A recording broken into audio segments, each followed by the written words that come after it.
Welcome home to St. Anne's.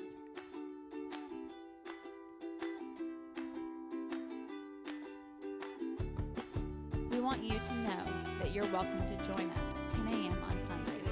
Please be sure to hit subscribe to receive our sermons. We can't wait to meet you. Okay, I'm going to be completely honest with you. I'm going to preach on the Old Testament today. I know. You guys are used to my being a gospel preacher, which I usually am. Usually I stick with the gospel, but guys, you've heard a lot of bread of life recently. We've been circling the bread of life for a couple of weeks now, so we're going to let that be. But I also think there is a really important message in Elijah. And if I were really, really blunt and quick about it, I would say, you know, if you're ever feeling really, really down, you might want to take a nap and have a snack. And I'll go a little bit deeper into that because it's really true. And here's why. So Elisha is completely overwhelmed, and he's done and over with this whole ministry thing. He's sick of it. He doesn't want to do it anymore. It's over. It's the worst. Anyone ever feel like being a Christian is the worst and you're done with it? You've been there. If you've been a Christian, you've actually been living like a Christian. So you get to a point where you're like, this is the worst. I don't want to do this anymore. I just want to quit. And that's where Elisha is. And so he has this really dark moment. And what's really, really important to know is that you cannot do ministry from an empty well. So if you are not okay, if you're not in a good place, you're not able to give what you do not have. And I know in our society, sometimes we like to talk about being burnt out, and I'm so stressed, and I have nothing left to give, and isn't it this glorious gift of mine? I'm just so overwhelmed, and I'm so stressed, and all this stuff. You know, we kind of have that, like it's a badge of honor somehow. But the reality is, if that is really the case, we are not doing our best work. We are not actually doing ministry. We are not being our best selves, and we are not giving of our best selves if we're really in a dark place. We just can't. We're just not. And it actually will only drive that depression and that dark place deeper. And that's not the point, okay? There is no honor in that, okay? That is not a gift to God of being so dark and deep within this moment that you have nothing left to give. That is not what God wants. That's not the point. That is not a badge of honor. And so I want us to really think about how we live this life. Because the important thing is that we are taking care of ourselves. And I know one of the big fads right now is self-care. You have ever noticed that self-care usually costs money? And it usually takes the product that person's selling to make you feel better. It's like, well, here, have some chocolate. Here, take a bubble bath with this particular product. It's going to change you. Wear this particular fabric. It's going to make you feel so much better. It's self-care. You deserve it. Consumption is not self-care. Stop it, okay? That is just one more thing that people are using to sell you on something. The real thing that we are called to do in self-care is to get down and figure out what's going on, okay? So when a kid comes to me and they're talking this language, and they're in a really dark place, first and foremost, and this is really, really important. So I'm going to go off on a, suicide is a very, very real thing, okay? It's not a selfish thing. It is not something that we ignore. It's not an attention-getting thing. It is something that's very, very serious. And if someone communicates that to you, I expect that you know what to do, okay? So here's what you need to do. You ask questions, okay? You ask questions. Do you want to be dead right now? Have you thought about how you would, do you have a plan? And I know, and there are people who are like, well, you can't ask that question, I'll give them ideas. You are not going to give somebody the idea to kill themselves, okay? That's not a thing. Get that out of your mind. But you need to know what to do. And if you hear yes, then somebody needs help. And chances are the vast majority of us in this room are not trained to do the work that needs to be done. But you do know how to get help. You know who to call. 988, okay? It's the one thing that Missouri made really, really easy in mental health. And let me tell you, Missouri is not supportive of mental health. But they at least made this easy. 988 is now a hotline, a mental health crisis hotline.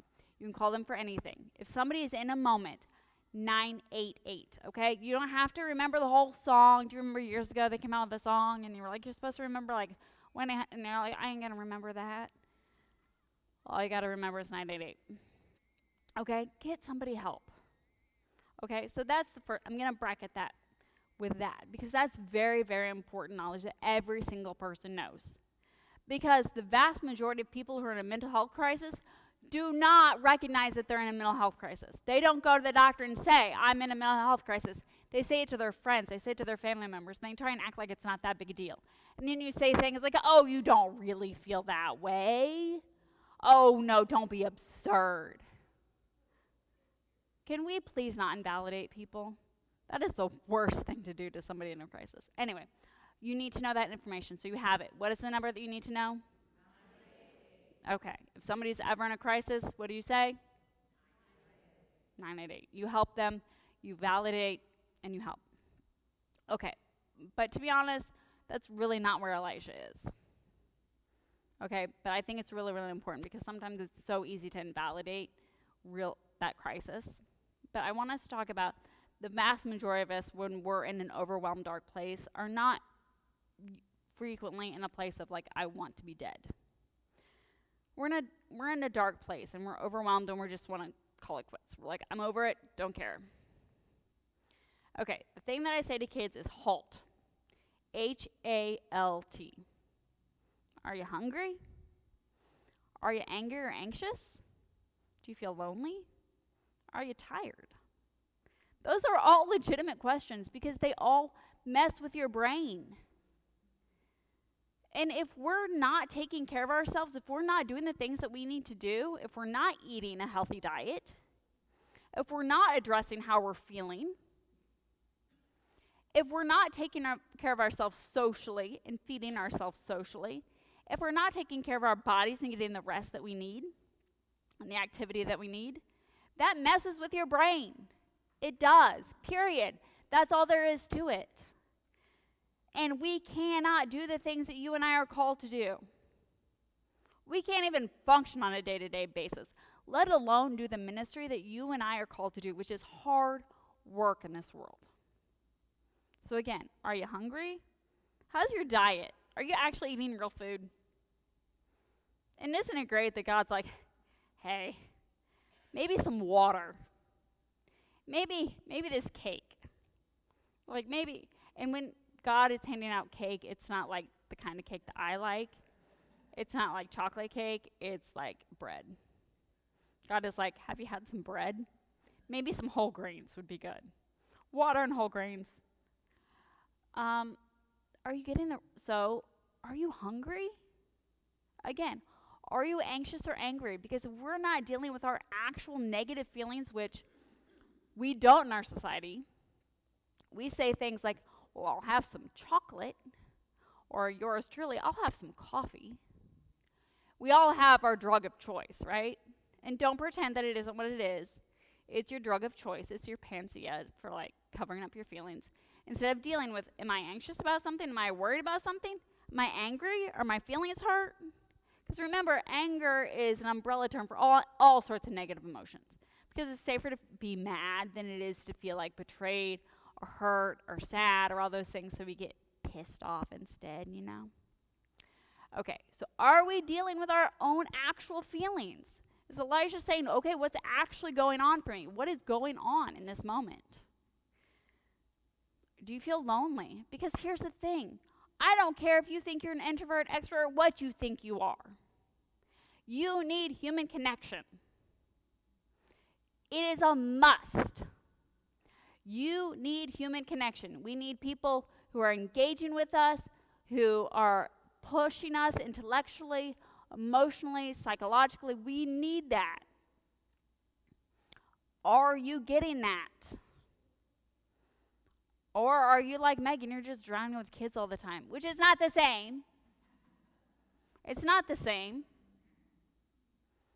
Are you tired? Are you taking care of yourself physically? Are you getting the rest that you need? Are you getting the exercise that you need? What's going on? And when we answer those questions, instead of covering up those issues,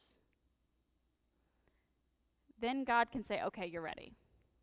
Because you're going to need that. You're going to need that to go out there and do what I'm calling you to do. Because it's exhausting work. It's tough work. And it is. And sometimes it's super empowering and amazing work. But you're not going to realize it because you're so overwhelmed and you're drowning. And if you're overwhelmed and drowning, you cannot see the miracles around you. You can't see what you're called to do, and you can't see the magnitude and awesomeness of what you're called to do. Because sometimes what you and I are called to do is tough, but it's also incredible. And how are you going to see that if you're not okay? So when God says, are you okay? Are you okay? What do you need? That's an important question. So I want all of us to ask ourselves that today. What do you need? Because you are called to amazing, incredible, awesome, and difficult things. Every single person in this room is called to those things. God calls you to awesome, incredible, amazing, and difficult things. What do you need? Part of the power of this community is that we're here for each other, and we say, what do you need? And how am I going to help you get what you need? That's the beauty of community. That's what we do. So if you're in a dark spot, and frankly, who isn't ever in a dark spot? Come on. Anyone never been in a dark spot? Don't raise your hand because I'm going to hit you. Or I'm going to have some sort of intervention with you and be like, have you considered what? Yeah, exactly. Yeah, Robin Williams said that, right? The happiest person you know can have depression, and what was it? And the bravest person you know can have anxiety. Yeah, so it's so easy to write these things off and act like they're not that big a deal and to cover them up. Robin Williams was an Episcopalian. Do y'all know that? Yeah, he's ours. He's ours. But he has a lot of brilliant wisdom. Yes. So, is it like the 15 or 10 best things about being an Episcopalian or something like that? So, here's your homework after you ask yourself, what do I need? Because we all need something. What do you need? Then I want you to go online and Google Robin Williams 10, I think it's 10 best things about being an Episcopalian. Or 10 signs that you're an Episcopalian. Whip out your phone and Google it right now. I mean, y'all are on it. Don't even pretend that you're not. You think I don't know? He's back there. He has no idea what I'm saying because he's like scrolling. He's like football season has started back up. Thank you, Jesus. PTL. Football is back on. Snack season has returned. What are the top 10 things from Robin Williams? Pew exercises.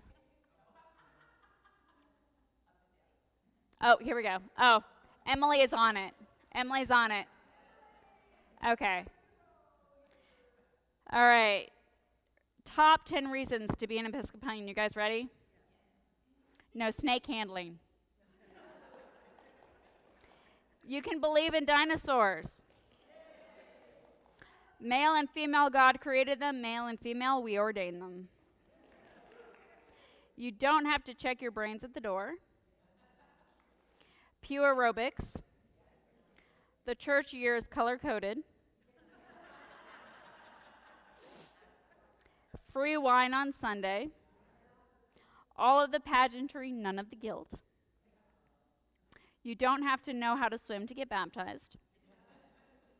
And number 1, no matter what you believe, there's bound to be at least one other Episcopalian who agrees with you. Thank you. All right. I feel like that's a pretty good landing, actually. That was not what I planned. That is not how I thought this sermon would go. But thank you, Wesley, for taking us in a different direction. What do you need? What do you need?